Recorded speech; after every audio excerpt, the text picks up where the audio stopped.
Only one thing matters. The truth. What's up, y'all? Welcome to the Trent the Truth Show.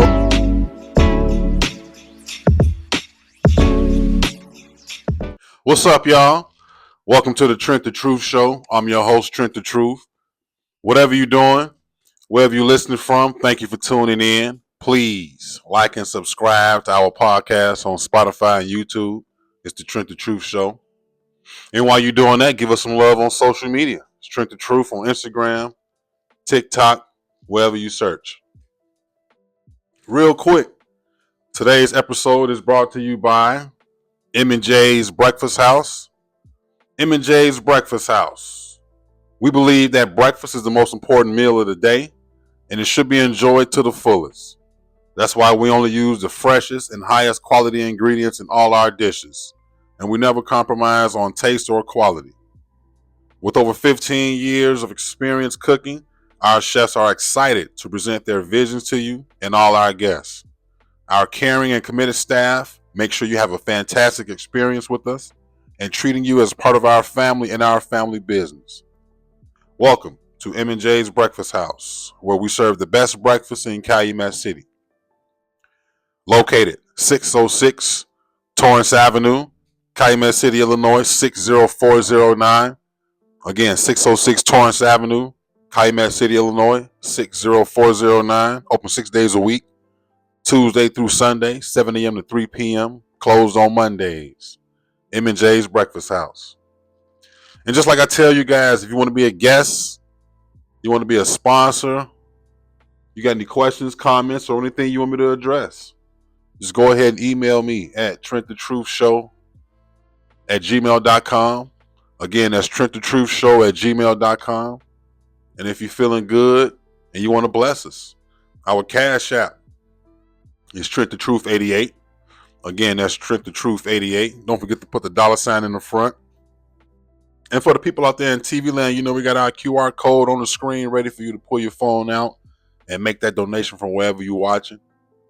But whatever you decide to do with the Trent the Truth Show, whether it's a question, comment, you want to be a guest or a sponsor, or if you just want to show us some love, we truly appreciate that. Continuous proof of that, man. We continuing our streaks of having guests on the show. We got Luke Kane with us. What's up, bro? Big dog, man? Thank you for coming on, man. What's been going on with you, bro? Man, just hustling, trying to build businesses, having peace of mind, traveling. Peace of mind, nigga. That's important. Yeah, very, very. Peace of mind, that's important. And you know, man, we got some super history. We go back to grammar school. Yeah, for sure. Yeah. Basketball team, Shoot Academy. Basketball team. Shout outs to the Shoot Bulldogs. What was that? Yeah, Shoot Bulldogs. Yep. Oh, don't let me tweet. Right. Yes, sir. So, and then you went to Morgan Park for a little bit, right? No, I never went Brooks. to. No. So, I lived on the other side of 111th Street. Right. So I was on 112th and Green. So my neighborhood school was actually Finger. So I'm assuming that I'm gonna go to Morgan Park with everybody else, and you know Morgan Park ended up getting full. So I would have had to test in. So I ended up having to go to Finger my freshman year. Damn. Which was like extremely disappointing. Right. You know? So sorry to hear that. Yeah. Right. So. Yeah, after that, I only went there for a year. Okay. And then my parents ended up getting a house in the suburbs. Okay. So I ended up moving out to Matson. Okay. So that's why I went to high school for the next 3 years. That's what's up, man. Because I mean, like I said, we keep in touch on Instagram, Facebook, and all the social medias and all that. So I see you got a lot going on. You know what I'm saying? Wait, you working right now? Independently, yeah. Right. Yeah, for yourself. Yeah, for sure. Right. For yourself. And I do remember the music. Now you're working independently for yourself. What all are you doing for yourself? So I do music. I do live events. Okay. And more recently, I started making wine. And now we're tapping into real estate. So, yeah. Pretty big. That's what's up. With the music, though, was that something that you was passionate about, or something you just dabble in, or is it like you trying to take off with the music? What's going on with that? So yeah, I was pretty much born into music. So my mom and all her sisters are musicians. So one of my aunties was signed to Def Jam back in the 90s, and she was in this group called Ask Me. Okay. So she got signed by Russell Simmons, and they toured, and one of her members in the singing group ended up passing away, and then she stopped doing the music, because her singing group broke up.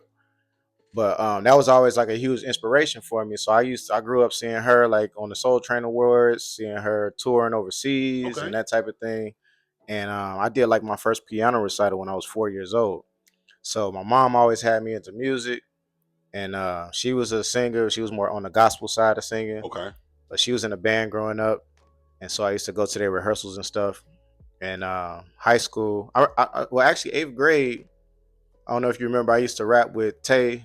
I remember. Yeah, and so that was when I was first starting to rap. But before that, I was in a classical choir at Edgar Allan Poe Classical School on 105th and Langley. And so we used to go to like All City Hall and compete. And I was a soprano singer in that choir. And then we toured Puerto Rico, we toured New Orleans, and that was like my first experience touring doing music. Okay.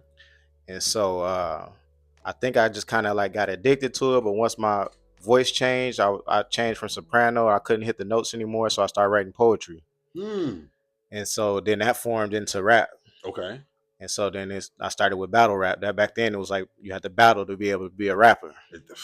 So 8th grade, me and Tay won a talent show. I remember that. Yeah. And so after that, I went to high school, and then when I went to high school, me and my brother built a studio in the crib, so we used to record and make beats on Fruity Loops, and we had everybody from our high school come over and record at the crib, and we would sell our mixtapes in school, and I kind of shied away from it during college, but as I got to like mid 20s, I want to say like around 25, I decided to make a career out of it. So I started trying to learn the business, trying to do shows. I was running around doing all the open mics in Chicago and stuff like that until I got a following. Then I was like, okay, let me start doing shows. And I had a manager at the time, and he was kind of like taking my money. And I didn't understand the business at all. So I was just happy I'm getting like a couple $100 a show or whatever. I'm happy I'm getting paid to get any money for a show. Exactly. And he taking the big pot of the cash. And so once I realized that, I bought this book called Everything You Need to Know About the Music Business. And I used to just go to Barnes and Noble and just read it at first. I read a few pages until I was like, okay, I'm gonna buy it. And that book taught me all of the business. And so I started managing myself. I ended up doing this production called Soul in the City with a live band. And then I booked my first tour across the East Coast of America, and then after that, I just started taking off. That's what's up. So were you kind of like looking forward to the music happening for you, or it was just like? It got to a point where I was in the nursing field in healthcare. So my mom and my dad were both healthcare professionals. Okay. So a lot of people in my family are healthcare professionals.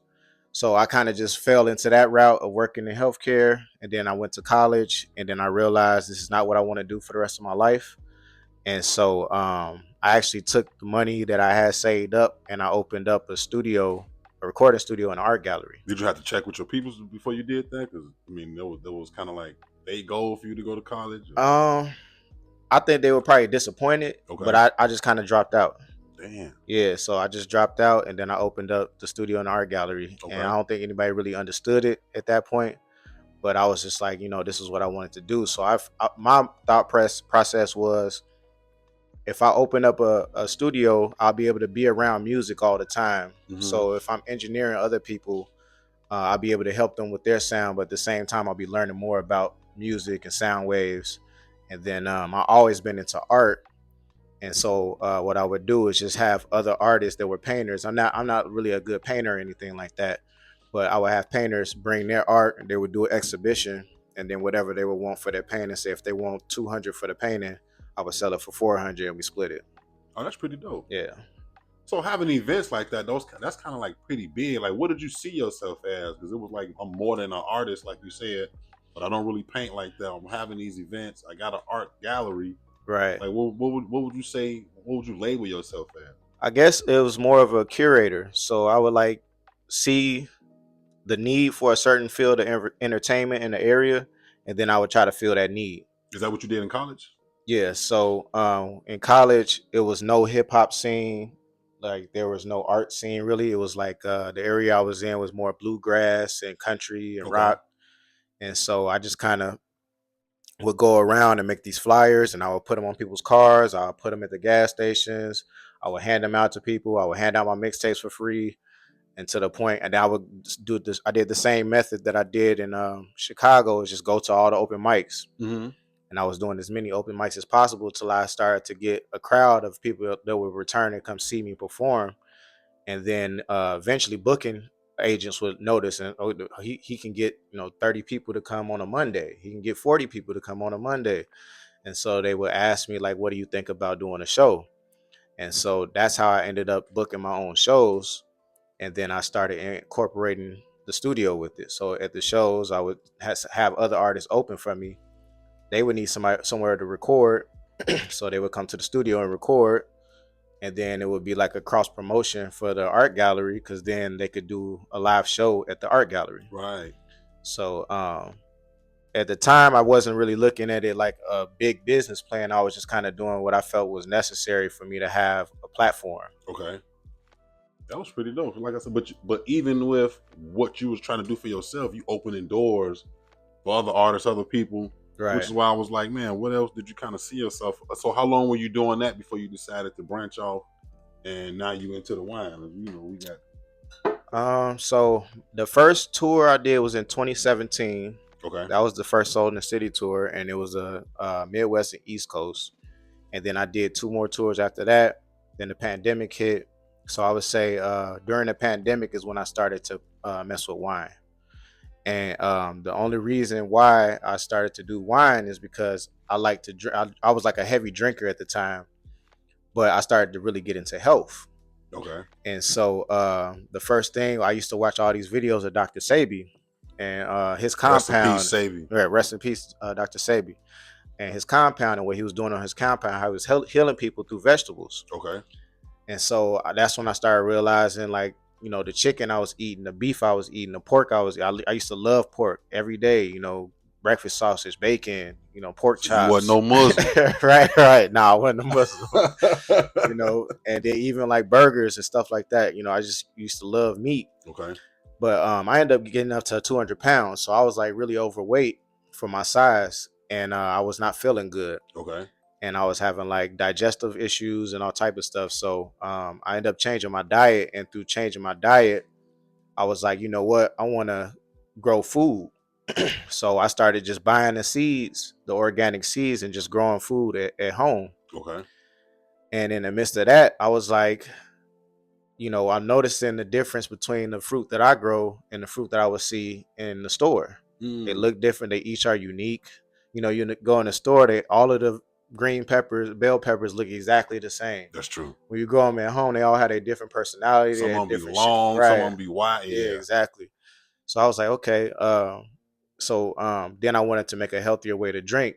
So I thought about tequila at first, but then I wanted to do something that was more natural. So I was like, let me make something from fruit. And so I started playing with organic blueberries, because I knew like the most popular wine is made from grapes. Right. So I was like, you know what? I don't never really see anybody make actual wine from blueberries. I see blueberry flavored wine or, fruit flavored wine, but I never see somebody use it as the base of the wine. Right. So that's how I really got into wine. So during the pandemic, I was just playing with recipes, for those 2 years we were locked down basically. And eventually I came up with the recipe for the blueberry, for the new blue. And I just had my whole family try it, friends try it, and people were like, man, it's the most delicious wine I ever had. That's what's up. So the other thing I noticed is that wine companies weren't transparent about their ingredients. So if you look at the label of a wine bottle, it's never going to tell you what's in the wine. And that's because of the law that is made by the TTB, which is the Tennessee Tax Bureau.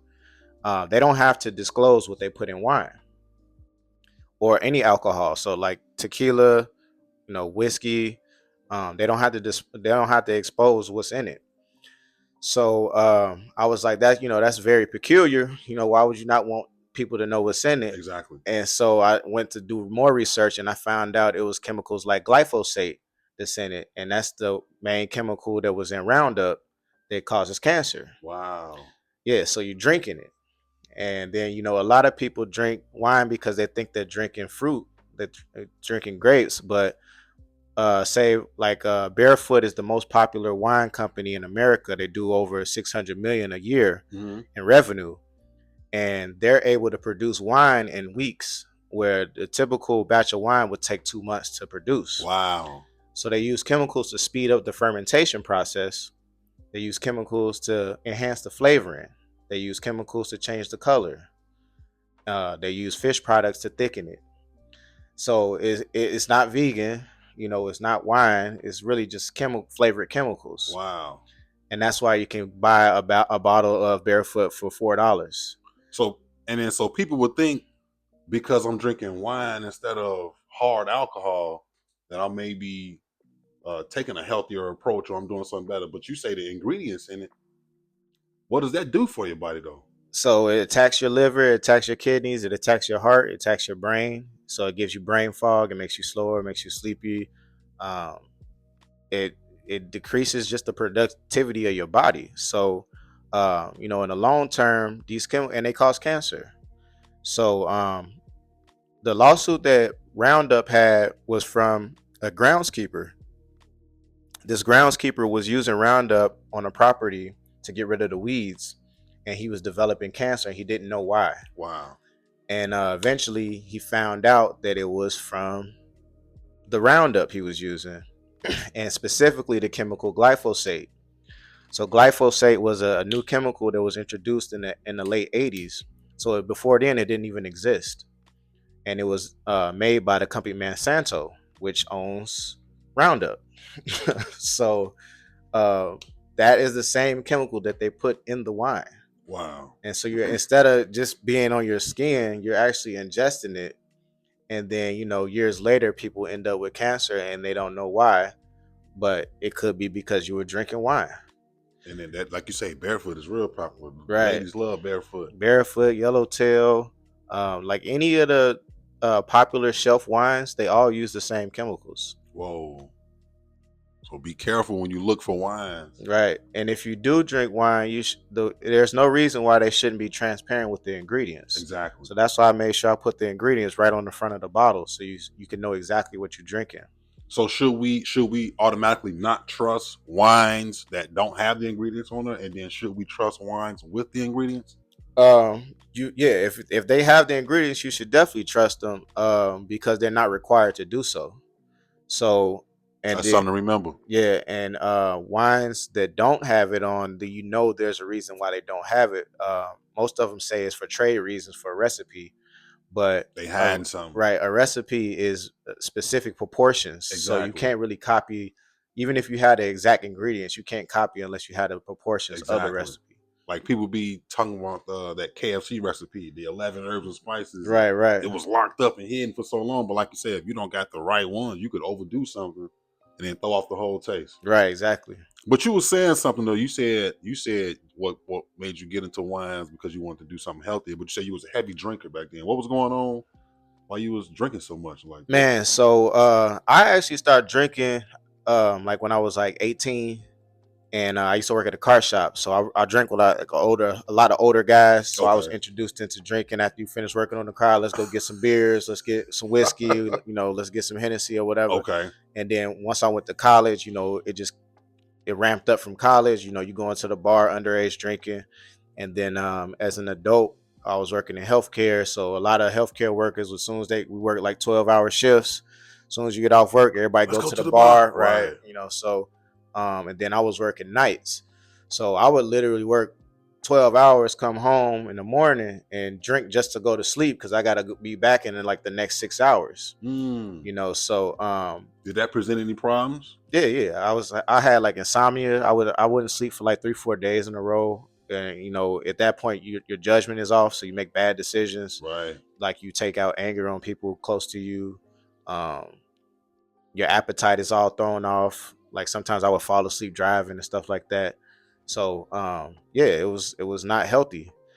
And so that was, the drinking just got out of control. And then I was like, well, I like drinking, so I was like, what can I drink that would be healthier? And so that's why I decided to come up with the recipe.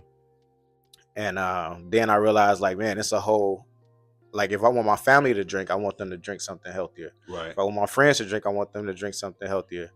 And then I also realized that within the Black community, that's not even knowledge that we have. So there's 11,000 wineries, over 11,000 wineries in America, and only out of those, only like 1,100 of them are Black owned.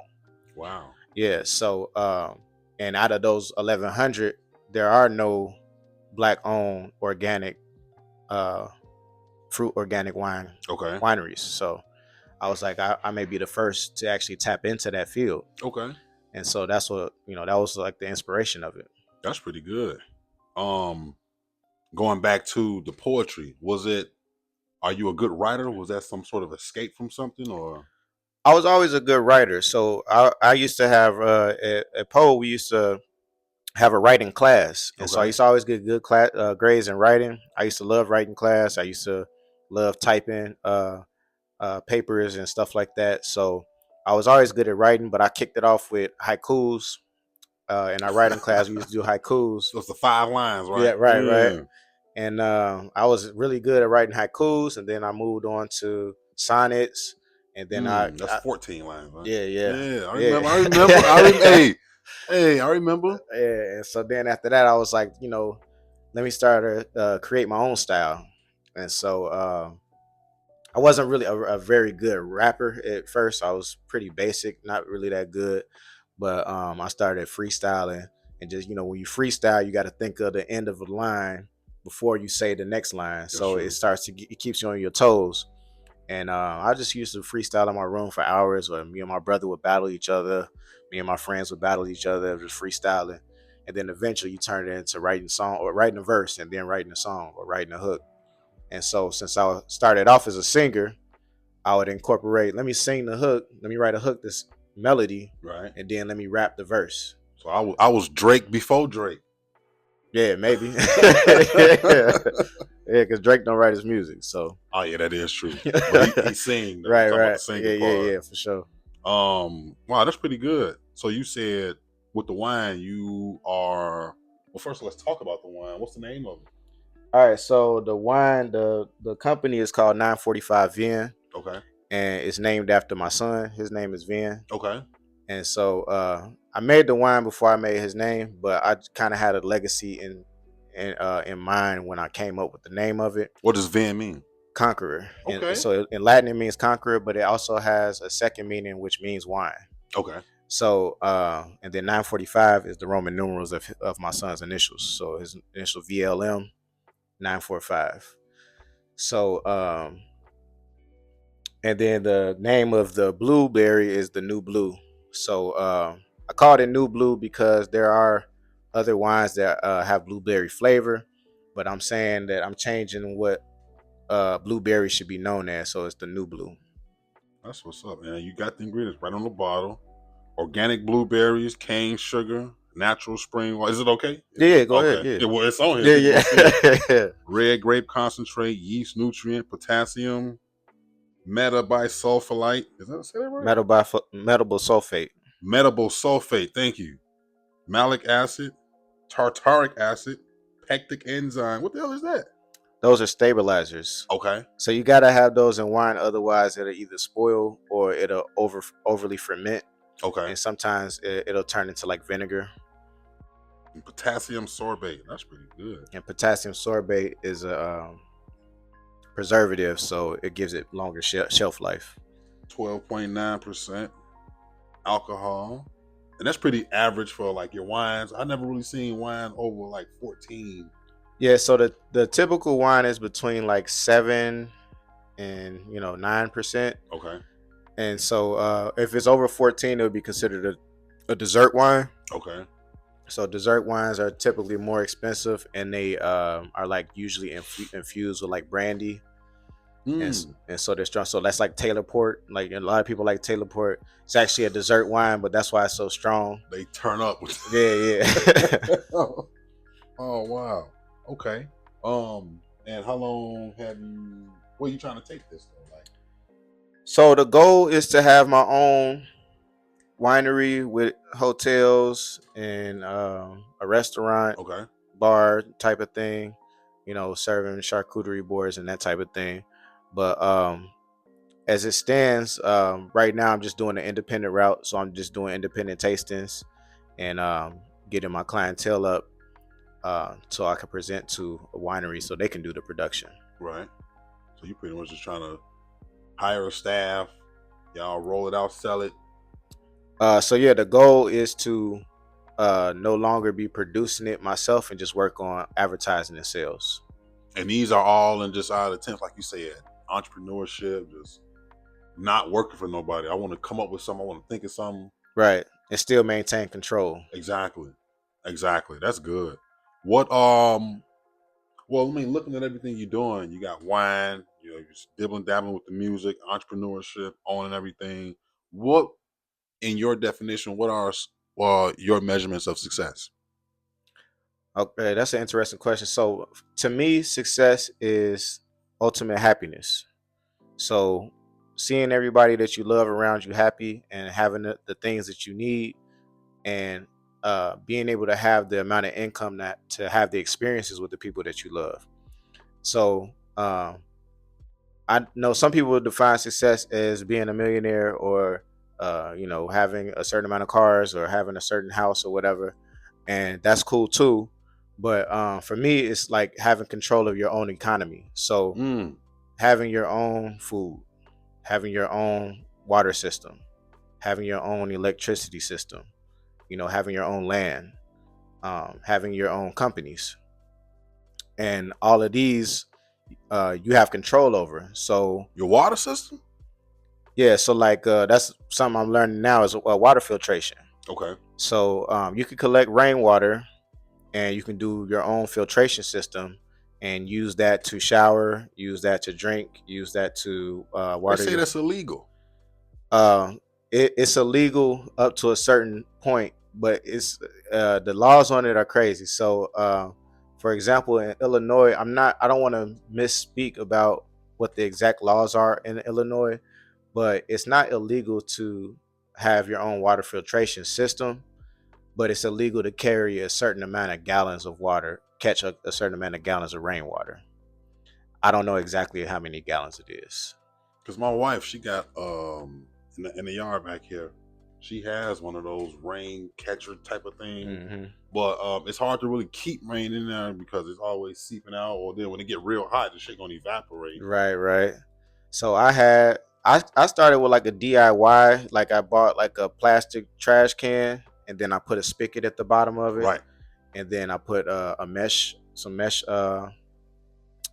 film at the top Yeah. to kind of filter it and then I just used it to water the garden. Okay. But I haven't went as far as to filter it for to digest it and I haven't tried to shower with it or anything. Okay. But the water that we get from the water from our water system in America is terrible. It's the same water that you use when you go to the bathroom. They just recycle the water and add chemicals to it. So it's feces in the water, it's chlorine, it's bleach, it's all different type of chemicals in the water. So and when you take a shower, you're taking a shower with hot water, so it's going directly into your pores, into your bloodstream. And there's a such thing called shower intoxication. So when you get into a shower and all of these vapors are coming in the shower, sometimes I'm sure this has happened to you before. Like you take a shower for too long, you start getting dizzy, and you might think like, "Oh, it's too hot in here. It's just too humid." But it's Right. actually from you breathing in these chemicals from the water that's floating in the vapors in the air. Whoa. Yeah, it's crazy. So that's a whole nother level, but that is something that I want to do. So essentially, just controlling your own economy to me would be happiness, and then having the resources to be able to have the experiences that you would like to have. So whether that's traveling, whether that's spending time with family or your kids or whatever. And that's good. That's so it's pretty much subjective. Whatever, however you want to look at it, whatever you tell yourself it is, you don't really use nobody else's definition of success Yeah, because I can create my own. Right. And well, and then if you look at what uh most major corporations or the owners of most major corporations, that's what they do it for. So they sell you, most people that make products, they don't even consume the products themselves. They just sell it to other people because they look at an American like a number. You're a consumer. So you're just going to take what I sell you because you're here to consume. And the money that I make from you, I'm going to use that money so that my children don't have to think the way that you think, you Prime know? example of that is been going viral. That McDonald's Right. CEO looked like he scared to eat his own damn He's product. probably a vegan or a vegetarian. He probably doesn't Right, even eat meat at all, right, and then especially if he knows what's in it. So we've all seen You Are What You Eat in these different documentaries. We know that McDonald's is like one of the highest producers of fake meat, right. and they put chemicals and antibiotics in their meat, and they also produce like chicken for Purdue and all of these different companies. So he knows exactly what's in What's it. in there? Right. He's the CEO. So he's like, no, I'm not finna eat this, but he's trying to do promotion for his company. But yeah, at the end of the day, he's doing it so that his children don't have to. They don't eat like that. They don't send their children to public school. Oh, They I don't, already know. they They have. wish their kids would eat some McDonald's. Right. Right. Hell no. How important is staying consistent with what you're doing? Because every piece of success that you can tell yourself that you have now wasn't like that in the beginning. Right. How important is it to stay consistent with what you're doing, just to see what you're doing through? It's very important. And the way I look at it is, you have competitors that are already at the top and they don't sleep because they have so many people working for them. So if you are in the food industry, you're not going to beat McDonald's, but you can try to compete. And if you want to compete with them, then you have to think about how many people that they have working 24/7 to push, what 2.9 million burgers a day or whatever they say they sell. So if you're a restaurant, you got to stay open 24/7. Right. You can't close when you want to. You got to work 16 hours a day, 18 hours a day. And so consistency is very important. And even when you go broke, even when you run out of resources, even when your partners drop out on you or whatever, you got to just keep going. Mm-hmm. So all of those things happen in entrepreneurship, which I think a lot of people are afraid of. So that's why they get jobs, because they don't want that responsibility. They want to get their check and they want to go home when they get off work. But to me, that's not the ultimate goal. And that would never, if as a child, you would never say that my dream is to grow up to work for this company. Right. That's something that's taught to But you through that's true. brainwash. That's true. And so we're all creative people. We're all people that have ideas that we want to come to, that we want to bring to fruition. And eventually you get broke down to the point where you like, yo, this is too hard, but this job will pay somewhat of a lifestyle that I would like to have. So whether that's having a mortgage or being able to afford a car note or take a vacation once a year or whatever, and most people settle for that. And to me, that's the hardest route, because 30 years later, you get down the road, you don't own any of the company, you have no equity, your kids can't get any cash flow from it. You all broke down because you gave all your best years to this company, Right. and you got to try to make $250,000 last for the next 20 years of your life to enjoy life. And most people blow that through that in the first year. Now you got to go back to work. Now you got to go back to work. Right. So it's like you eat both. To me, both journeys are hard, but you either take the hard journey now and then reap the benefits when you're later, or you just take the whole life of being hard. So That's what's up. And then what about, how thin of a line do you think it is wanting confirmation from what you're doing, wanting to know that you on a good track, you on the right path, versus it looking like you need validation? How thin is that line? And then how important is self-validation versus other people telling you? okay, so a lot of times I think if you're a creative person, you want validation. So, and then a lot of people want instant gratification.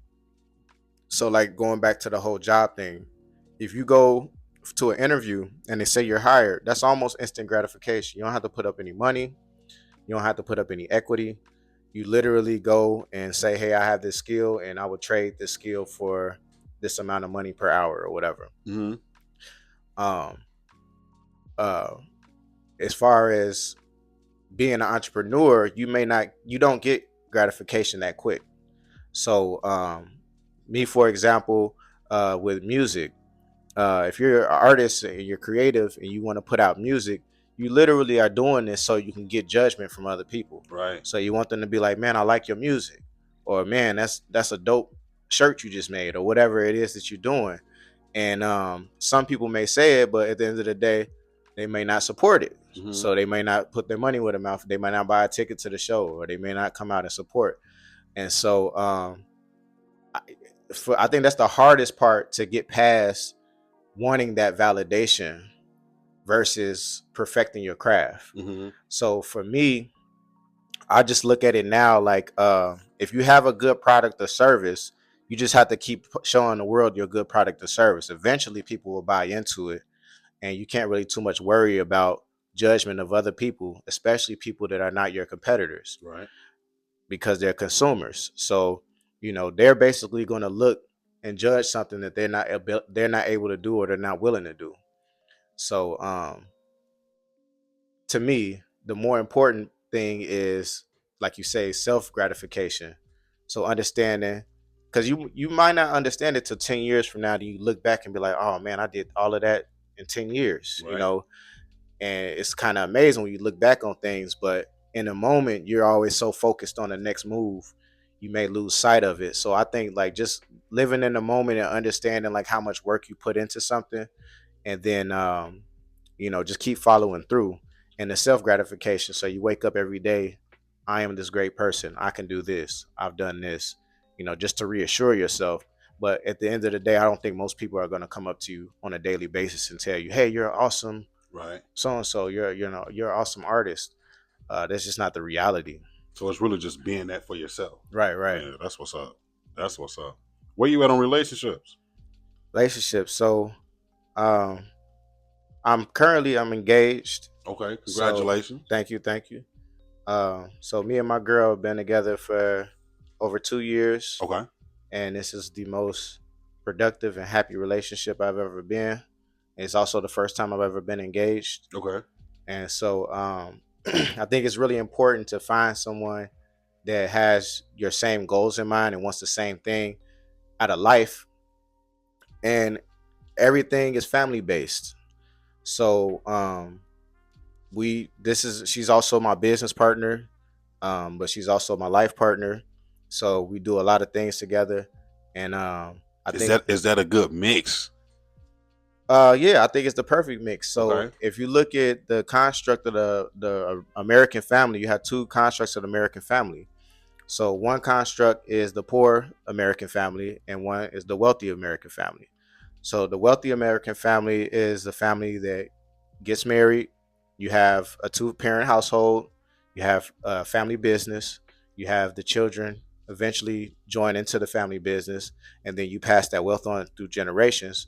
They train their children the same way. So your grandkids end up taking over the company when you pass away, and it keeps passing down. That's wealth. Then you have the poor construct of the American family, where uh, you have a two-parent household, and then you have one parent that goes to work at one job. You have another parent that goes to another job, and then they send their children to an institution.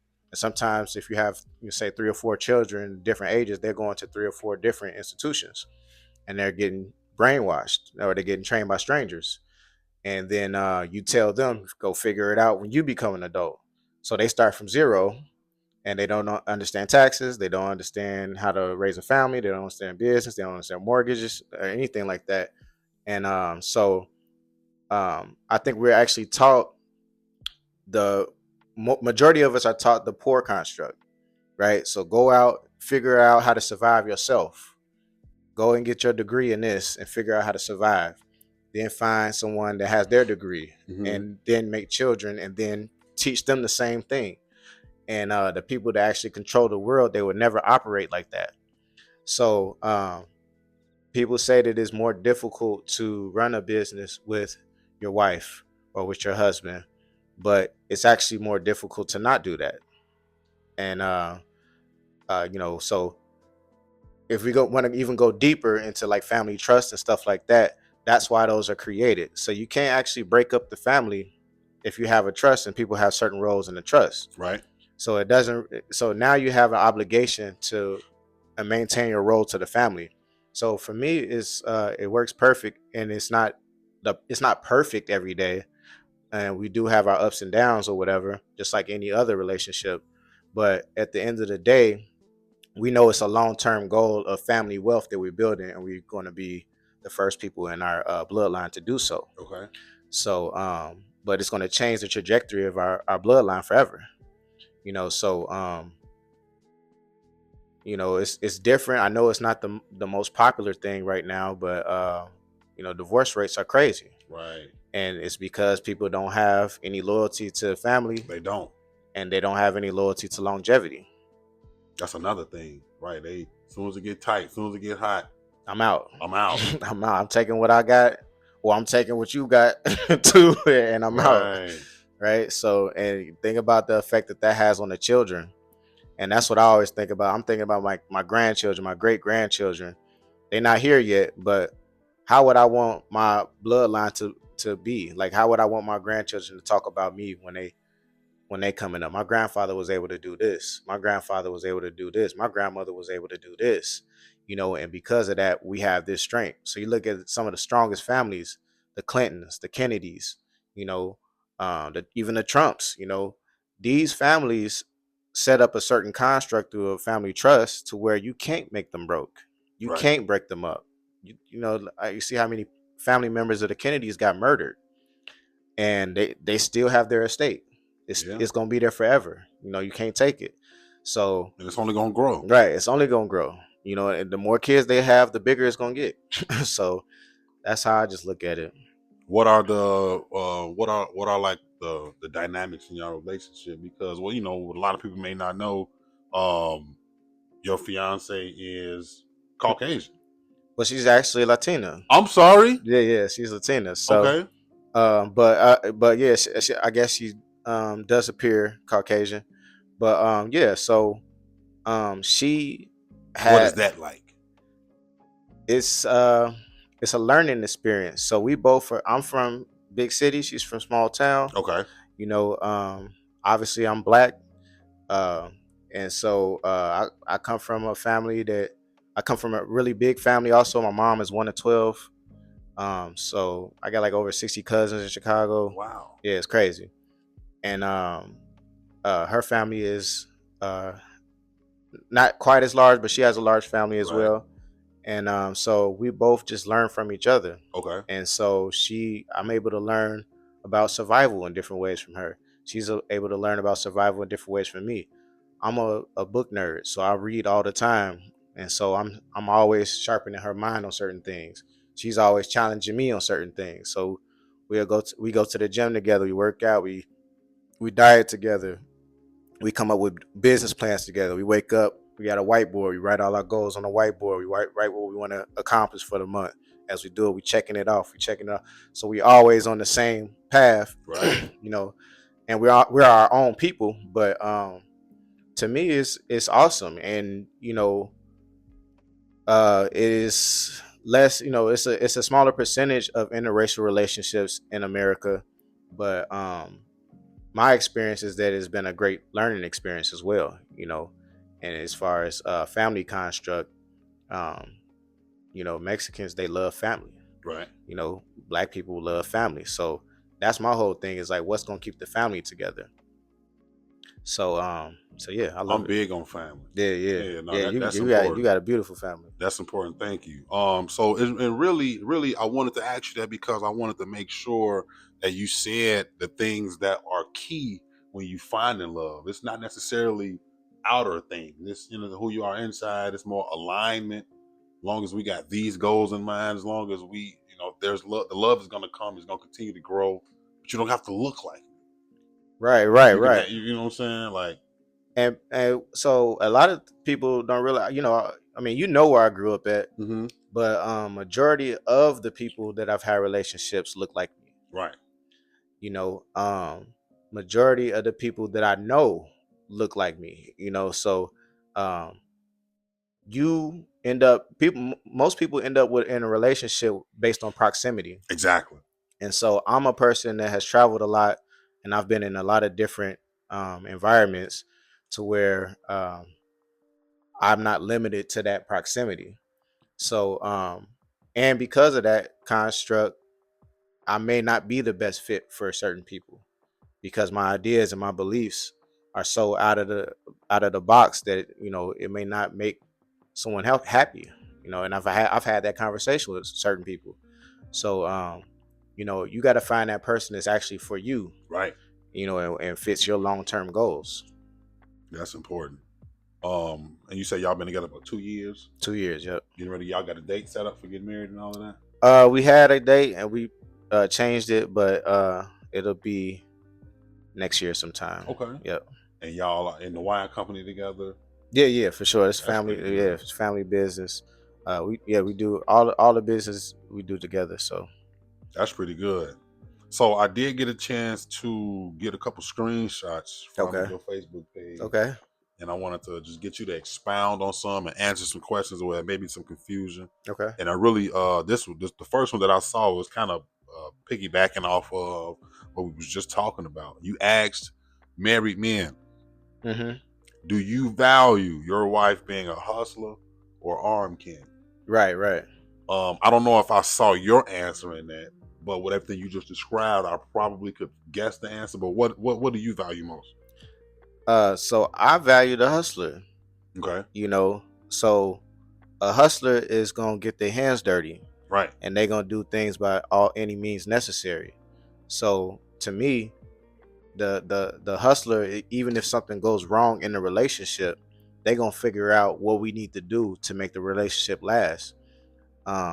When I said arm candy, I was specifically talking about the typical arm candy. So I think most people look at, I want to get this girl that looks like a model right, or something so beautiful I could just, it's like a and showpiece, that may be it. right? And usually those people don't want to get their hands dirty.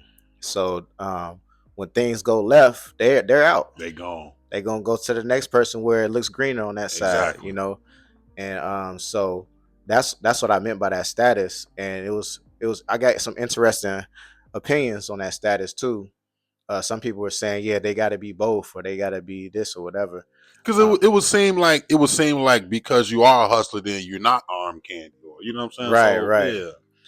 yeah, Yeah, I could understand yeah, that too. Yeah, you could definitely be both. That's what I say. I think I said on that status that if you're both, that's a plus. right, But the typical arm candy is someone that is looking to be pampered, and they don't want to work. They don't want to get their hands dirty. And if things don't go their way, they're going to ruin the family. right. So Did you receive that in some sort of training, or that was something you already knew? Like, did your pops put you on game, or no, I've had the arm candy type before. and that was it? Yeah, and I was Like, just what like, else can you do? right. It was you don't get much from it. You get nice pictures. you know, but Cold edge. right. It's not right. You can't. You don't bring anything of substance to the relationship. No, I get So, that. not saying that you can't. It's my fiance is beautiful. You know what I'm saying? So, but she also has the mentality of, we got to get this shit done. We got to get it. Exactly. We got to get something done. We got to make a move. What we gonna do next? And that what makes you finer. Right, exactly. That makes you more beautiful. Right. Just seeing how you think and how you operate. Yeah, okay, now it's like, okay, girl, I see you. I see. That's what's up. Right. I took some more. Okay. And this one I was like, hold on, man. Okay, so and you had kind of touched on this a few minutes ago. Okay.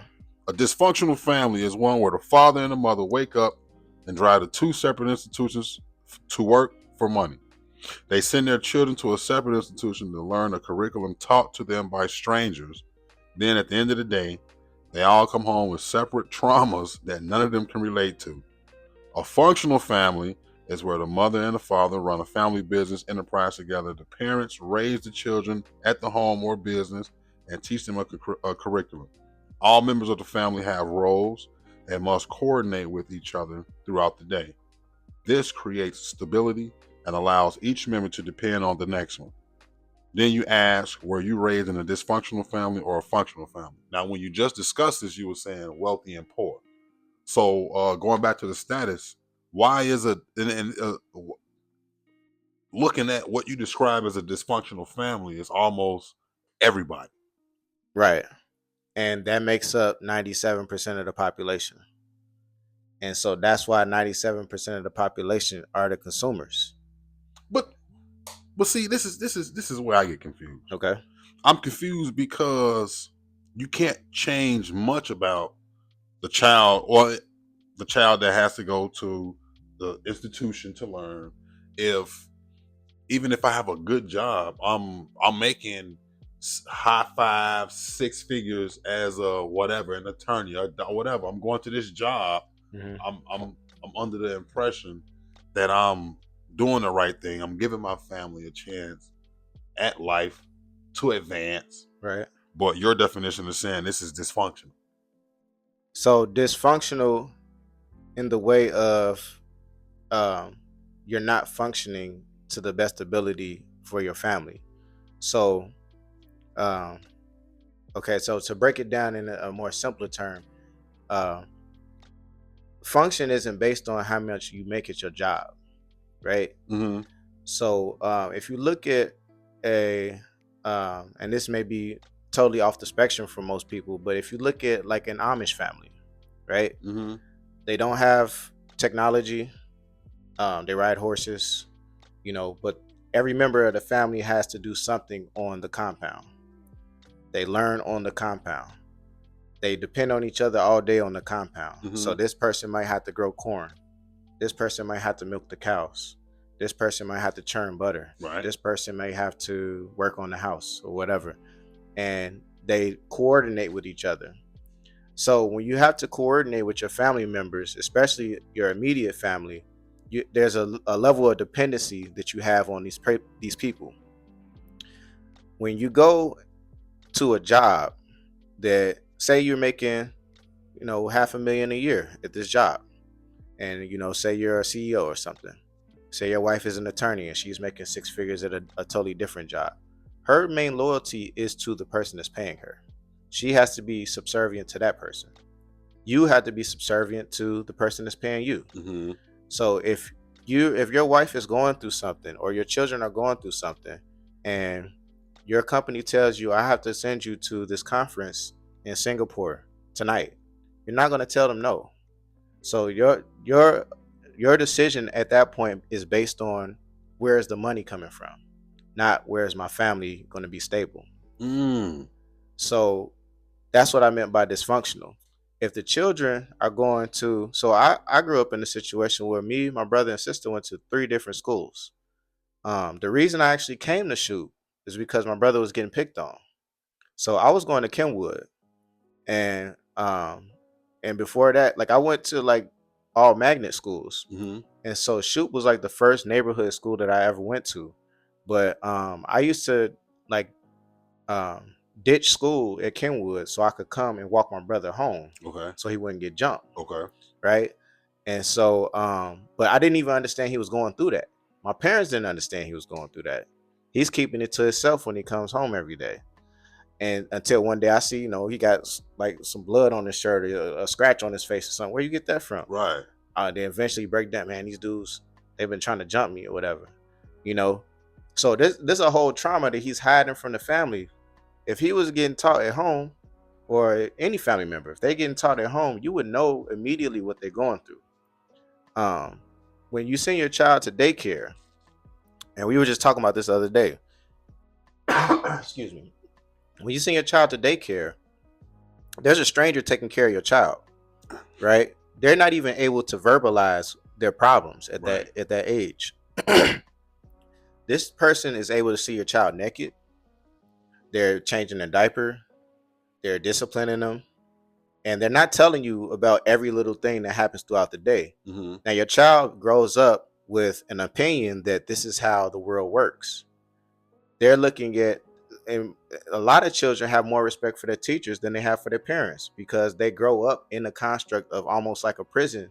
Like, you do what you have to do to stay in line. so that you don't get in trouble. When you come home, you're looking at your parents, and your parents may not have time because they're working or they're tired, you know. And in today's society, most people come home and they're on their phone. So you got a mom that's on her phone, you got the father on his phone, the kids on the laptop, they're playing the game, they're not even eating dinner at the table, they're not talking. Years go by, and you wonder why your kid is on drugs, but you never talk to them, you know. So when I say functional, if you are having your children at home when you're educating them, and education also comes through business, I think a lot of people oversee that. But we go to school from kindergarten to 12th grade, and we never learn anything about taxes. We never learn how to lobby. We never learn how to grow food. We never learn how to properly clean ourselves. We never learn about chemicals. It's crazy. We never actually learn how the world works, but we learn about integers, we learn about geometry, stuff that you never, Slopes. yeah, slopes, stuff that you would never use in life, and it's really not important. But when you have these families that have their children at home and they're working in the family business, like the other day, we were at this Middle Eastern restaurant, and a teenager is in there. He's on his phone. His dad's like, "Get up, come behind the counter." So now you get to see how your father operates and how he interacts with other adults. Right. You get to see how he sells. You get to see how your mom interacts with your father so that you can run the family business. Now you have a role. Now you understand the importance of your role in this family. And then also, our education system is not the best. So, we went to school with people that couldn't even read in 8th grade. Yeah. So, when you're at home, your parent is the one that loves you. Your parent is the one that's going to actually take care of you in life for real. So when I say functional versus dysfunctional means that you're not functioning in the most optimum way for success for your family as a whole. Mm-hmm. Functional means that you are operating in the most optimal way for success for your family. And so the problem that I see mostly is that nobody, especially I think us as men, like we set the example. So whatever we do, our wives are going to follow. That's true. Our children are going to follow. They look at us true. like superheroes. That is true. So if we set the mold to where, okay, we're running this family business. I see dad. This is how I see dad operating. I see him as the boss. I see him making the decisions. I see mom as the boss. I see her making the decisions. I see them cooperating together. Moving forward, they will have that same idea of this is how a family should be. And statistically, it's just, these type of families end up more successful in the long run.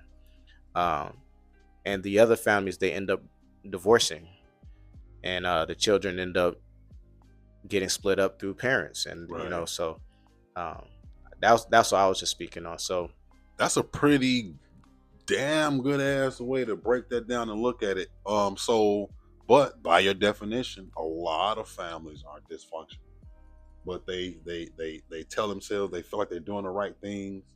Right. And so that's by design. Right. So if you're are they functioning correctly?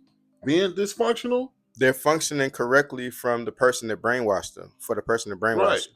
So if you are a person that wants workers and you have a corporation, they're functioning perfectly for you. So you can show up to work. You're going to be scared if I, give you a write-up.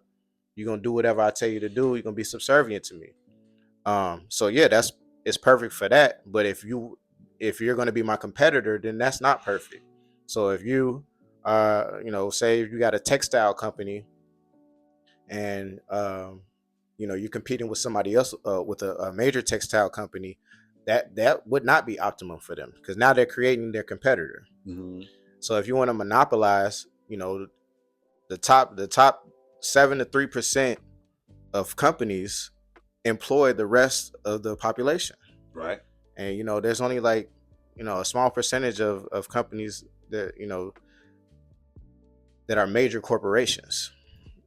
But instead of calling it dysfunction or function, how come instead of that, or just knocking the man, because it was something else that I saw. Okay. You never could be a real man if you have a job because you have to be subservient to your boss or manager. Right. They tell you what to wear, what tone of voice to use, tell you when to smile, tell you your salary cap, tell you how to style your hair, tell you when you can eat, tell you when you can use the bathroom, etc. Tell you what hours and days you can work. They tell you when you can spend time with your family. They tell you when you can vacation. Salary positions make mandatory overtime without the overtime pay. Municipal jobs tell you where you can live. They still text and call you when you're not on the clock. And if you don't do what they tell you to do, they fire you and give you a bad reference for your next job. Can you honestly be a man and follow someone else's dream? I damn near get Dame Dash vibes Right. from that question. Okay. So even in that question, even not in that question, even in everything you said in that statement, I do understand where you're going. Right. But to the average person, it's looking like they're being attacked. Right. How come you don't just say, get into entrepreneurship or tap into working for your family, building a family construct a different way? Or how come you don't just say that versus chastising a man that thinks he's doing the right thing? Okay, so Facebook is a forum, is an open forum for people to have rhetoric. Right. So I said that for the shock value.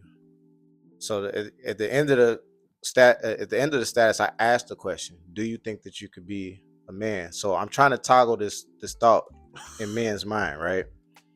But ultimately, going back to what I said earlier, the person that you work for, that's why they're doing it, because they don't want to work for somebody, right? So they're doing it so they can have control. Everything is about control. Mm-hmm. So I think it's a responsibility for for men, especially men that want to have a family, uh, to put emotion to the side and really think what is the best thing for family. So if your goal is to be able to afford your car note and be able to afford your mortgage, and just make it back and forth to work and get a week vacation every year, that's fine. But you can actually have more. We're not just meant to work. Right. You can have more, and you can, but you got to put the work in. So a lot of people have big dreams, and they end up giving up on their big dreams because it's hard. Mm-hmm. You got to put time, you got to put equity, you got to put sweat, you got to go through the hardships, and so, but if you actually look at what I'm saying, can you? Okay, so to me, the definition of a man is not just a provider and a protector, but the leading example of what you would want to be. Right. So if you have a family and you have children, you say you have 3 children and you have a wife, and these people are looking up to you. They're looking to you to give them happiness, basically. Like we said earlier, if you have a family vacation plan and then your job calls you and tell you, yo, you can't take this vacation because we have an important meeting, or we have this going on for the next week, so we're gonna have to cancel your vacation, or we're gonna have to take away your vacation. In that situation, you have no power. Right. You can't tell them, no, I'm taking a vacation. I mean, you can, but you won't have a job anymore. So now you're gonna have to figure out what you actually will have to do to continue to have that lifestyle. Right. And that's the part that gets dangled over people's heads, is the standard of lifestyle. So you get used to, and then the standard of lifestyle is debt, for most people. So what happens is you get a job because you're in debt. Most people go to college. You can't afford to pay for the college. You get student loans. After you get the student loans, you get the job to pay back the student loans. In the midst of that, you need a car. You can't afford the car because you still have debt in college that you couldn't afford. So now you get another loan for the car. Right. You want to get a house. You need a loan for that. And so you need car insurance, you need gas, you need phone bill, you need house insurance, and the list just keeps going on and on. Mm-hmm. So now you end up having to get a job to finance these things, which are debt, and they're actually bad debt. So good debt would be taking out a business loan. Exactly. Something that you can use to buy equipment or buy products that you can sell at a higher margin. we're taught to do everything on the most low vibrational level, to where you take out money to basically get depreciating assets, and you don't even treat them as assets. So a house is not an asset if you buy a house just to live in it. Right. It's actually a liability, Exactly. because you're going to have maintenance. You're going to have, everything is going to go wrong. It's a business in itself. Same thing with a car. When the bank loans you the money, they have a projected amount of years to where they know you'll default on the loan. Right. So they're betting on you not being able to pay this loan back after 5 years, and they can take away your asset and then resell it to somebody else and do it all over again. But they still win at the end of the day because they've been getting the APR. So, you know, you're paying on a debt that's negative. You're also overpaying on it because you had the finance. Mm-hmm. And at the end of the day, if you slip up one time, they can take away this asset from you, and they're going to actually treat it like an asset. You know, so unless you're actually taking your car and renting it out on Turo, or renting it out to, or using it to, you know, drive and pick up people or something, like, or do deliveries or something, you're actually like functioning in the lowest level, lowest vibration of business. So I made that statement to say that we as men have a responsibility of being red pill versus blue pill. So blue pill is where you ignore the way that the world actually works, and you make up a story in your head, or a facade of how the world works. Mm-hmm. Red pill is when you actually look at how the world actually works, and you decide, okay, what is the best way for me to win in this game? Right.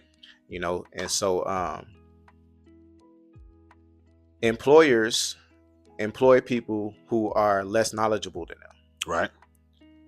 Employees look for employers that have more resources, so that they can basically make it through life with basic needs. So what I'm saying is the goal for a man to ultimately have all this, you know, people go to college and they get master's degrees and doctorates and have all this education, but you still work for somebody else. Yeah. Is that smart? To me, it's not smart. Is that your whole goal? Right. It's not smart. If you're a doctor, you should have your own practice. Right. If you're an attorney, you should have your own practice. Yeah. You know, you don't have to work for somebody else. And in that case, you could practice nepotism. So you can employ your son to be the receptionist, or your daughter to be the receptionist. And in that case, they will learn how to use the business. You don't have to be an attorney to own a law firm. You can own the firm and hire attorneys. Right. As long as you have the funding and you understand the business. So, you know, and then another question I think people will say is, you know, if everybody was a boss, who would work for the bosses? You know, it wouldn't be who would work for the bosses. It would just be like you trade services. So, for example, you have companies like Uber, right? Uber partners with 1099 workers. Mm-hmm. And so for people that don't know, 1099 is basically your independent contractor, where you have a service or a quality of service, and you give your quality of service in exchange for their platform. So you have a car. At that point, your car is the asset. If you go pick up people, this company needs people to come pick them up, or otherwise they don't operate. Exactly. So you all merge together and you trade services. They give you a percentage of their platform for your service. You know, so that's how the world will work, and it's already how it works. You know, right? That's pretty much. But people do it on the lowest vibration. And then my main thing is, when you're a W-2 worker, 9 times out of 10, your employer is deciding how much taxes get taken out of your check. You know, they're deciding who your health insurance provider is. These are all tax write-offs for that company. They're not doing it because they care about you. Exactly. You know, and that's actually your money. So when you look at even like a 401k, that's your money. You're putting your money, they're taking your money and they put it on the stock market, and people are betting on your 401 with your money in your 401k every day. So you'll log into your 401k, one day it'll be up, one day it'll be down. You know, they're playing with your money. Even when you put it in the bank, they take your money, they loan it out. You know, you go in there to withdraw the money, they don't even have it to give it to you. Yeah, it's crazy. So just understanding, and a lot of people don't read the UCC, which is the Uniform Commercial Code, and it changes every year, but it lines out all these guidelines to where you can use this for your success for you and your family. And the whole tax code in America is based on the benefit of business owners and family business. Mm-hmm. It's the least amount of benefit for workers. Okay. So I'm not saying that to tear people down. I'm saying that for the shock value, so people can wake up and maybe even question themselves, and just to start the rhetoric, I had a conversation of, is that the ultimate goal as a man? Right. So that's what I meant by real man. So I wasn't like saying if you have a job, you should go, because that's how people gonna look at it. They're gonna see it. They're gonna feel more pissed on than they are, you know what I'm saying, helped. Yeah, I mean that's cool. Like if you feel anger from it, you should feel anger from it, and that's how I opened up my mind to go figure out more information. So, anger breeds curiosity. Right. So eventually, you should get that UCC book, and you should start reading it and start reading the tax codes, and maybe pick up a book and understand how to start an LLC. Mm-hmm. Or pick up a book about parenting. And understand how to take your family to the next level. So everything with me is about family at this point in my life. So I'm no longer thinking selfishly. I'm thinking of a broader perspective as far as raising a family and taking your family to the next level. That's pretty good. A broader perspective. That's pretty good. Because I asked that question because I think about like when I was coming out of religion. Okay. I was coming into all this new information and I was bashing people with it. Like, oh man, bro, you still going to church? You still? So it was like, even the people that I was talking to that I knew more than and all of that, they weren't really receiving it because of the way I was telling it to them. It was more like you say, I'm pissing on them, I'm bashing them more than helping them, more than educating them. So I wanted to get that whole reason of why you doing that. So do you get more pushback from that, or do you get people that really want to like to see where you're going and then just be more open to receiving the message? Well, I realized you can't change people's mind. People have an emotional connection to how they feel and how they think. You can, but it's more they gotta want to change though, right? But it's also more on how you deliver it, right? Like going back to that religion, you playing with people's train of thought, people's whole lives. So it's like you got to be careful about how you break that down. Yeah, that's true. Yeah, so like you talking to a man, he felt like he on top of his shit.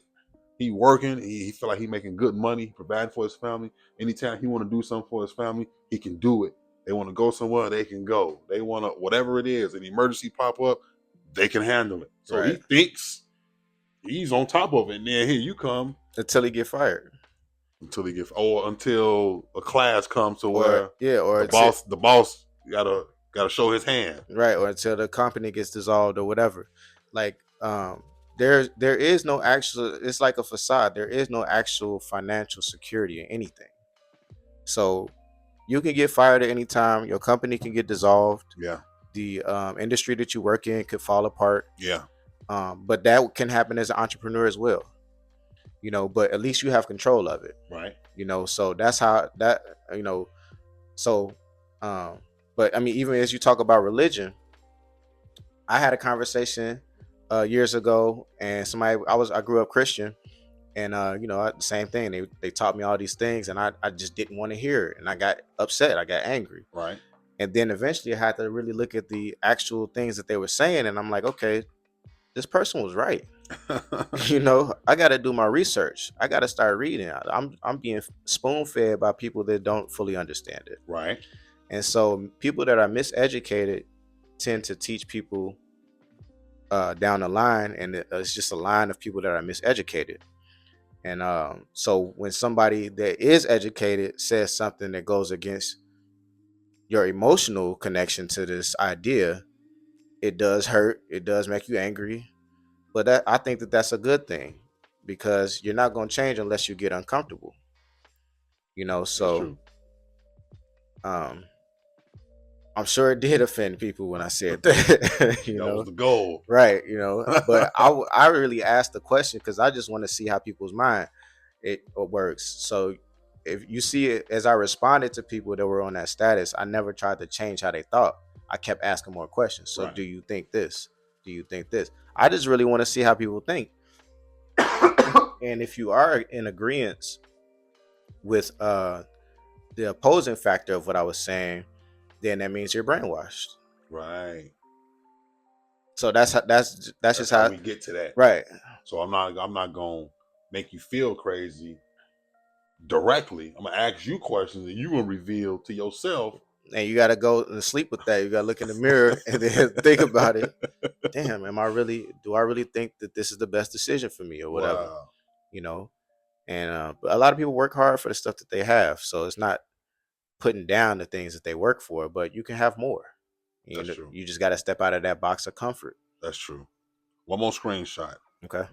You asked, why is this generation of teenagers so lazy? Mm-hmm. You described you and your brother when you were 15, how y'all ran a barbershop out the parents' garage in the basement, built a recording studio, played pool for money, and producing beats, played basketball for money, all kind of things.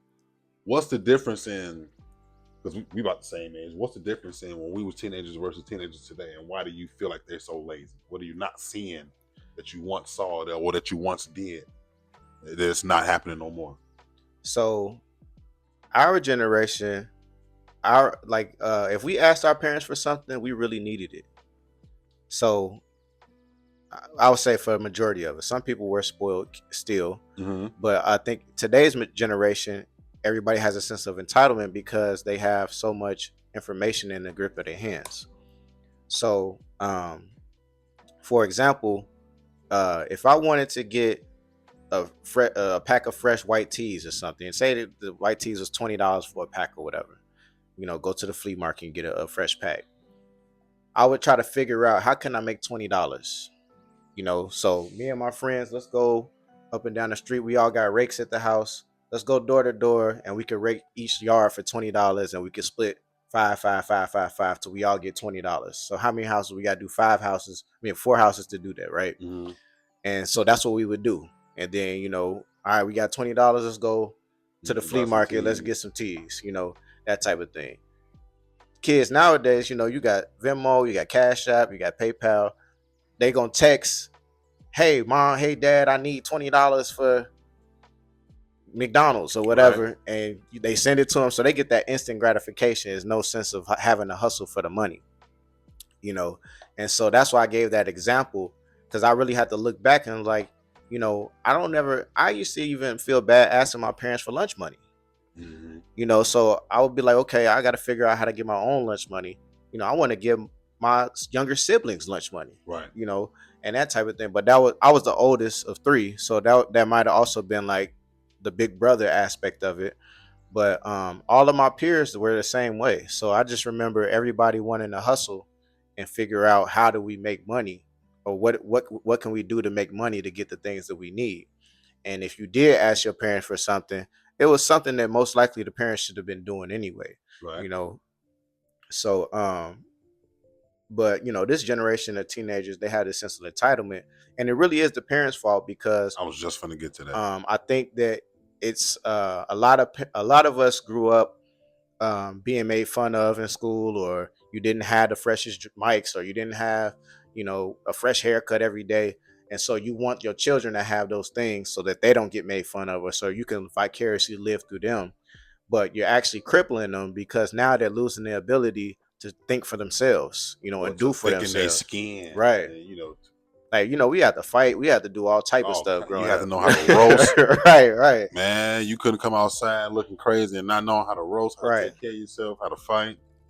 So you said the answer, because that was really what I was going to get to. Because the real problem is the parents. Like you say, if little Johnny can text his mama and say, hey mom, I need $15-$20 for lunch, and she send it to him, then it's really not the kid that's doing something wrong. He's really just going to what he knows. Right. But it's the parents' responsibility to teach that kid where the difference was. Okay, look, when I was your age, if I wanted $10-$20 from my mama, I didn't ask them. I knew how to go make it. Mm-hmm. And see, that's how we was. My brother and I, we had a yard work agency. We raked leaves, we shoveled snow, we washed cars. Mm-hmm. We did it all because, one, we knew our parents wasn't going to give us no damn right. $20. For what? Right. So yeah, so and then like you say, going back to the things you want, the clothes and all of that, you got to figure out how to get that. So your parents, they're gonna do what they're gonna do for you. And we went to school wearing uniforms, so Right. shit. Right. What you want some extra clothes for? Right. Right. Exactly. You don't You need want to all this need it, extra right? shit? You got to go make that money yourself. So that is a parent problem. Mm-hmm. But you know what, though? I mean, it's. You say you're a parent now, though, right? Yeah. Yeah. Where do you find yourself? Where do you find yourself going against your own rules? As far as Being a parent, like the things that the things that you use to grow up, are you using every way to give that to your son, or are you kind of where are you lenient at, or where are you? so I don't put my hands on my, so I don't give them whoopings or anything Okay, like that. So my level of discipline is to either take away something that is a privilege from you, and I'm gonna talk to you, right. you know. And so I think that our parents were, their great grandparents were slaves basically, so they were taught to beat. That's how you teach somebody discipline. So I grew up with whoopings. So you do something bad, you get whooping, and you try not. You either sneak and try not to get caught, or you actually don't do it again in fear of getting hands put on you. And so I think that's where I'm more lenient as far as that. Like but I also read books on child development, and Okay. so you learn that these kids that get beat, they end up being the people that's violent later. Mm. So because they had all this held in anger. And so, Like, 'cause you can't do nothing to your parents. right. Yeah. So then you're gonna go to school and beat somebody up or whatever, And so I try to talk. I just talk to him. So I would be like, don't say that. You shouldn't have did that. Apologize. And then I explain why. And then okay, I'm taking away your tablet. You're not getting it back till tomorrow. Okay. So now you got to be a human being and think about the consequences of your actions. Excuse me. And without that physical trauma happening. So I would say that's probably where I'm most lenient at. Do you think that always works though?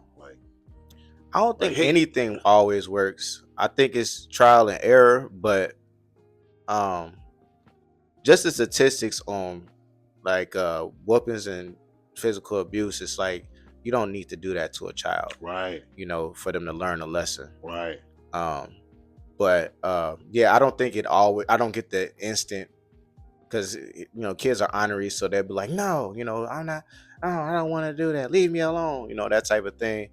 And we weren't allowed to say stuff like that to our exactly, parents. You would have got smacked upside the head as soon as you exactly. said it. And so sometimes it's frustrating, but it's like, okay, I'd rather close the door and let you cry in the room and yell or whatever for a few minutes, and then once you get that out, then we're gonna talk, and I'm gonna sit you down and we're gonna look eye to eye. You're gonna understand how to verbalize your feelings or your emotions versus like just having these fits of anger. Mm. So and then also I don't want you to see me having not being able to control my emotions or having fits of anger. So that way when you become a man and you grow up, you'll understand this is not how you go about this when things don't go your way. Right. Right. So yeah, that's and then that's just self-development um and patience, I guess. But yeah, I think if I would have had a child maybe 10, 20 years ago, then I probably would have been the person that's giving you whoopings and stuff. Right. But I had to read. And that was another thing. I was like, a lot of our parents in our generation said we did what we had to do. They always say that same statement, almost like a robot. We did what we had to do. We Right. did what we had to do as parents. We did the best. We were the best parents that we could be. And I just always think like, were you? How many books did you read on child development? How many classes did you take? How many therapy sessions did you go to? How long did you sit with your children and talk?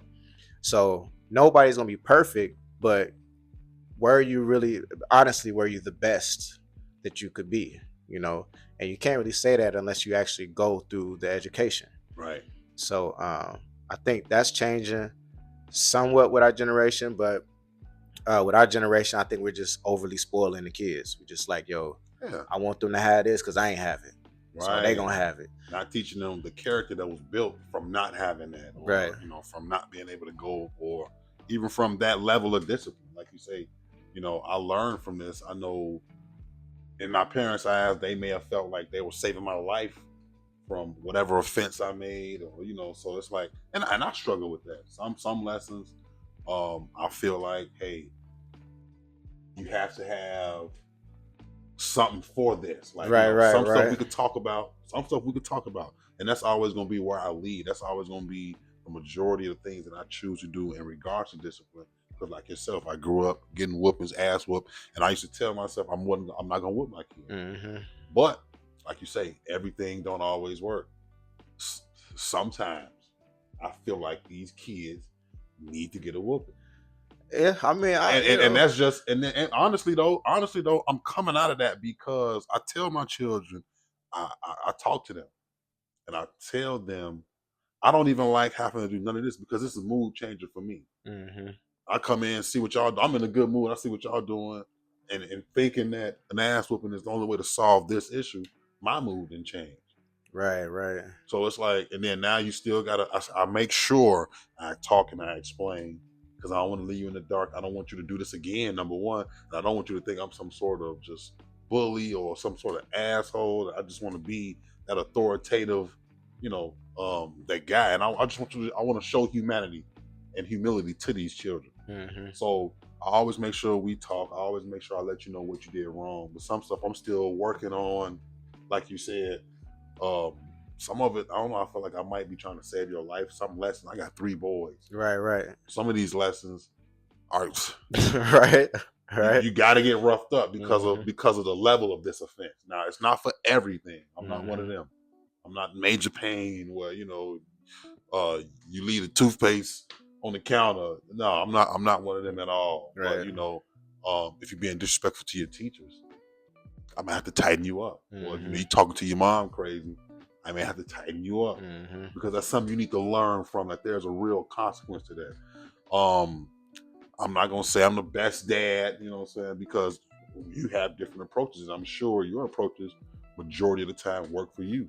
So it's really just about that, like you say, being educated, caring to be that type of parent that stays conscious on, just how you want to raise your children, the type of dad you want to be. Even going back to how you said how you want the grandchildren to look at you. Right. I want good things to be said about me, at the end of the day. Right. And this is what I explain to my kids. Like, even though I'm the adult now, I want to make sure I treat y'all in a fair way, so that way when y'all become adults, you're gonna look at every way I've been to you, Mm-hmm. and you either gonna understand it or you're gonna look at me some kind of way. And I want to make sure I'm doing the things that help you understand, that love, So it's a challenge. Yeah, parenting is a huge challenge, and like you say, it's a combination of trial and error, and education, and patience, and discipline, and all of these things. And I like the statement that you said that I don't think I'm the best dad. I don't either. Like I don't think that anybody could say that I'm the best dad. I'm the best dad ever. Because you constantly are learning. Right. And you're doing things bad and you're doing things good in the correct way as well. But it's like saying I'm the best entrepreneur ever. Like it's no way to really gauge that. Exactly. But you can just continue to learn and try to do your best.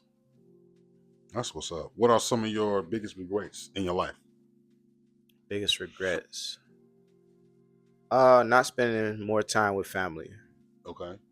So like yeah, as you know, my brother passed. Sorry to hear that. Yeah. So it was like sometimes with him, I was just like, man, I should spend more time with him.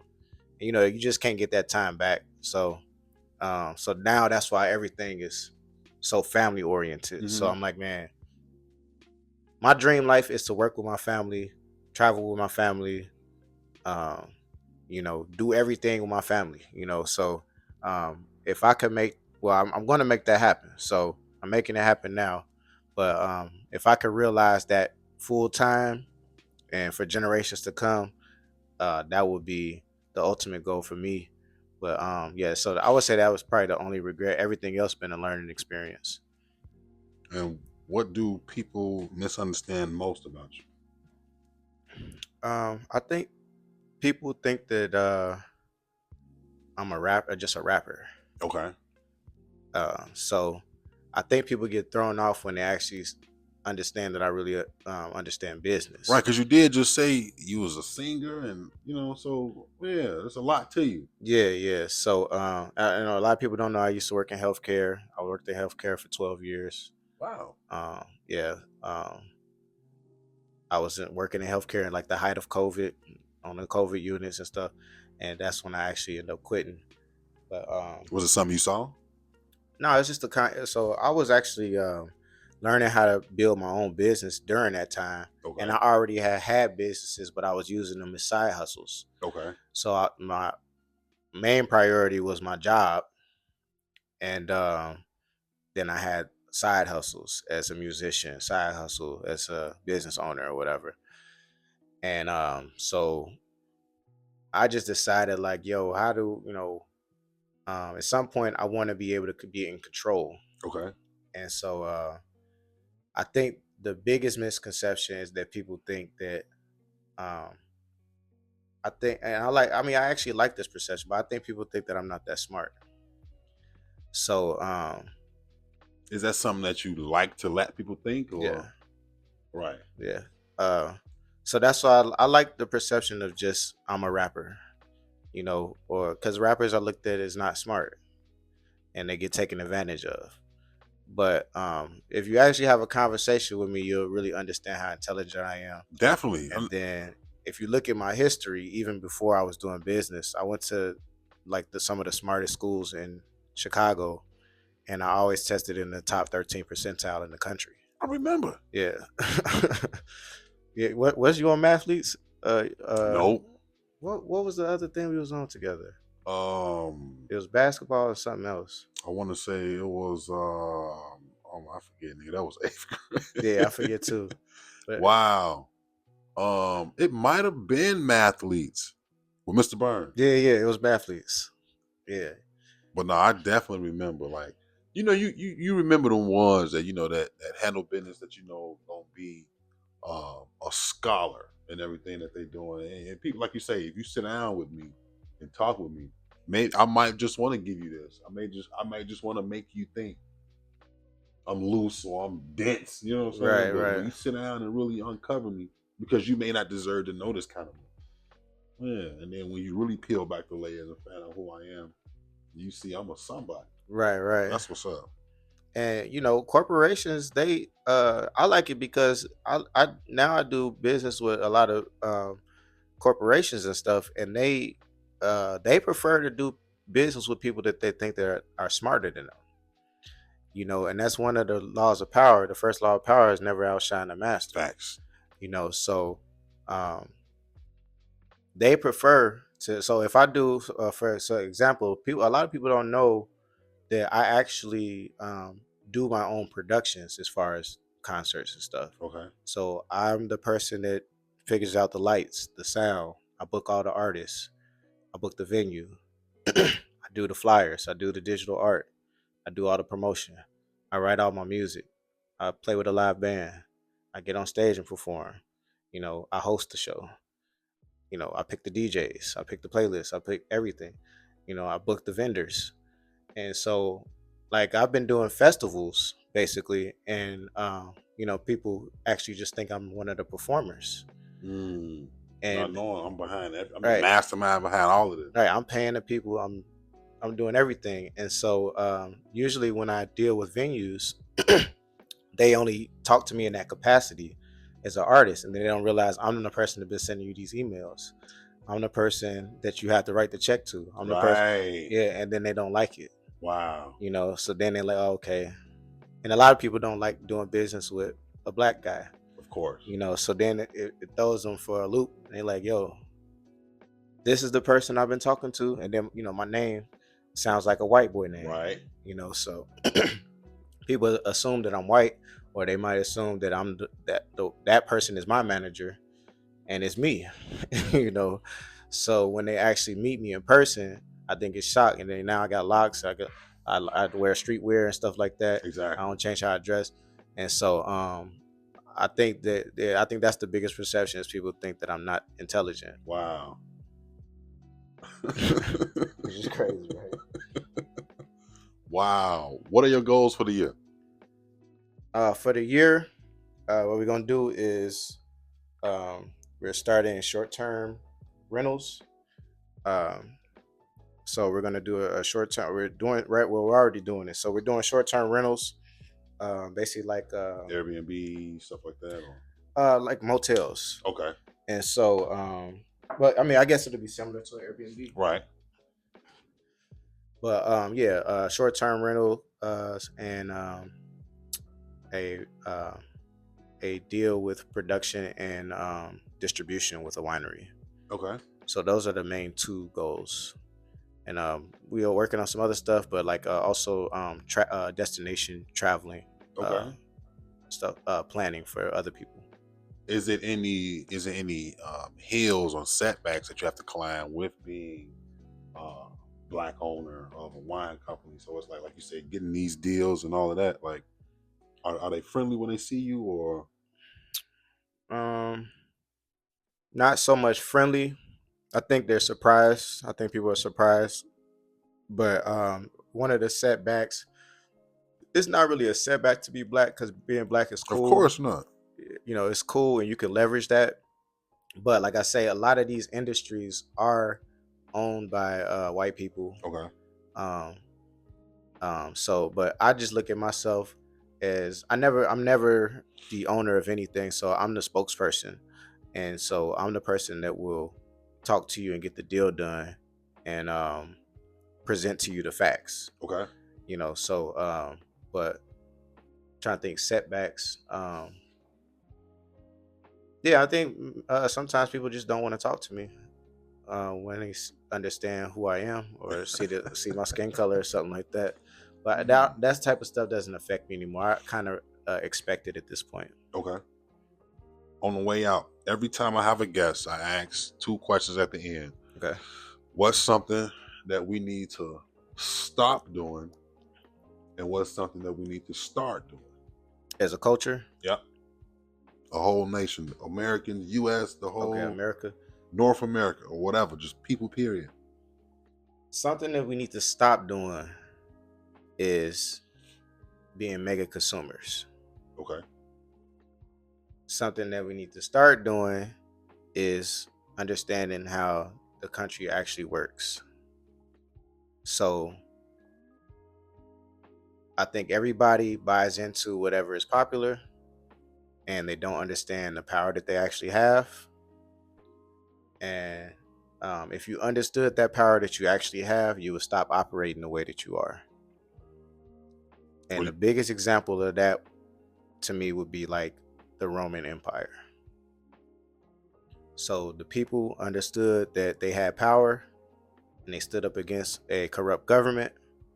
When they did that, the corrupt government made the Colosseum and they made entertainment. Mm-hmm.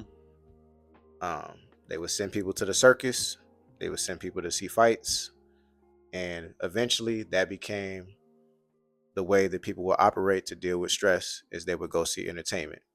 We're at a point in America where we have enough entertainment, or maybe too much entertainment, to the point our children are being raised by entertainment instead of being raised by us. Because we had work and shit. Right. Right. Which is like all feeding into the same system. So, yeah. So, if we could stop, that's a crazy cycle. Yeah, and it's you know, in reality, it's not going to stop. It's not going to break. But that's a really big dream, I would say. But if for a small portion of people that want to take control of their family, if you could just stop consuming so much and start producing. So if you figure out a problem that needs to be solved, whether it's and create a product or a service that can solve that problem, you would change your life forever. If you have problems and you continuously try to buy the problem solution to the problem, you're going to be poor forever. So, and they know this already. Where can they find you? Where can they purchase a bottle of wine? Okay, so social media handles is at Lucane _NON. That's at LUKANE_NON, and that's Instagram. And then Facebook is at Lucane23, LUKANE23, and 945vn.com is the website. We're still updating the website, so if you go to it right now, it's just going to say this website is being updated, coming soon or whatever. But you can't actually buy the wine. You can pre-order, but you won't be able to just buy the wine. So what we're doing is private tastings. Okay. So if anybody is interested in becoming a part of these private tastings, what you can do is send your information. You can go to the website and we have a sign up list where you type in your information and email, and then somebody will get back to you. But what it does is add you to an email list, and we do private tastings to where we're doing a subscription based uh, uh, wine distribution. Okay. So you come to the tasting, we do private tastings. You RSVP. We have different locations that we do the tastings at. At the tastings, you're able to taste all our flavors.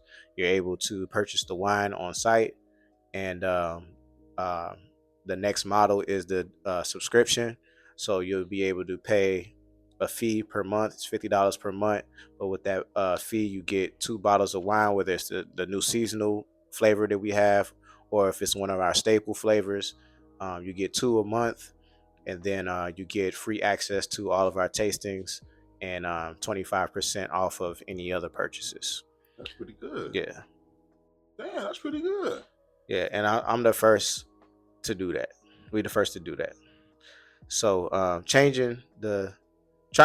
like to disrupt certain industries, and I think that there's really no other wine companies that are transparent about their ingredients and that give people an opportunity to be the first to have that experience. So yeah, that's how people can figure out more about the wine. So go to 945vn.com, 945vin.com, and you can sign up for the email newsletter on that site, and we'll get back to you with more information about any future tastings. That's pretty dope, man. Thank you. That's pretty dope. Thank you.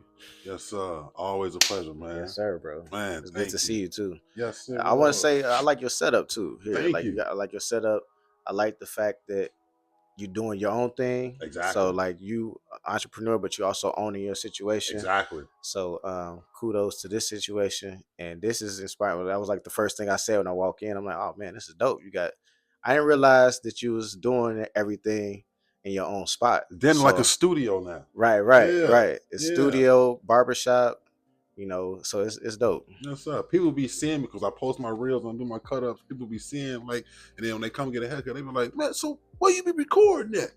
And I just show them. I move all this stuff out the way and I make it happen. Right. That's dope. That's what's up, man. So like you say, man, I'm on the path of everything that you own, family oriented, staying functional.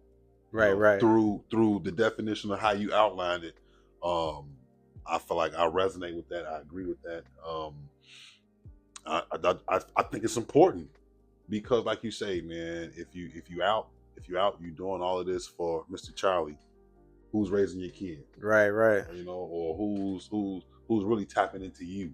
Nobody will treat you better than you treat yourself. So self-employment, entrepreneurship, staying family oriented, those are all keys to success.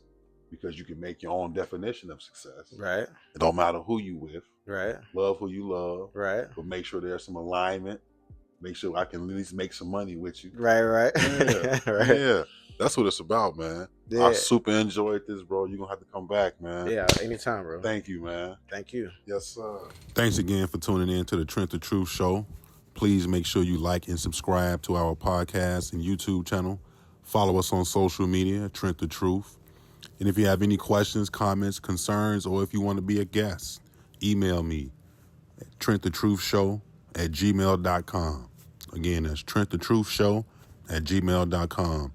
Thanks again. Tell your friends. Watch it together.